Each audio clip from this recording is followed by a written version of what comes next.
Ja, zdaj se že lahko smejam, od začetka se nisem.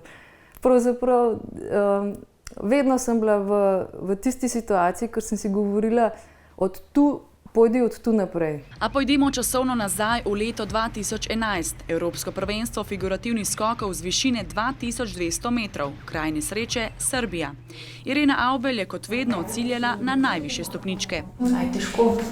Ne, sem zdaj, ko moram takole zaradi gležnja, moram na pol postavljati. Usoden skok je po 2 letih in pol le še grenak spomin. Do metra pred pristankom je šlo vse dobro, potem pa... Takrat jaz točno ne vem, kaj se je dogajalo. Jaz vem, da komandnih vrvic nisem mogla potegniti. Ob tla je udarila s hitrostjo okoli 50 km/h. Rezultat je dolg spisek poškodb, a imela je srečo v nesreči. V tistem trenutku je pravilno odreagirala, rešilo pa jo je poznavanje, ne boste verjeli, borilnih veščin. Pri judu smo se učili ta padec čez ramo.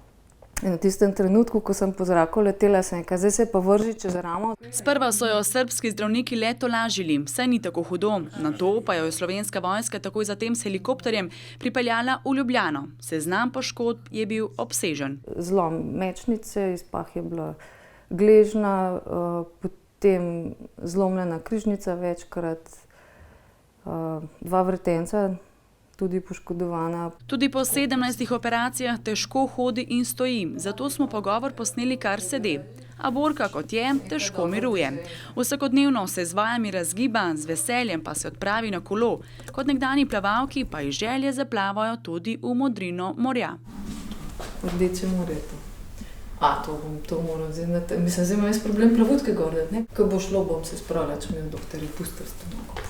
Za uspeh šteje vsak korak, gib, ki ga zdaj lahko naredi. Za letos pa si je že zadala nov cilj, vzpon na Šmarno goro.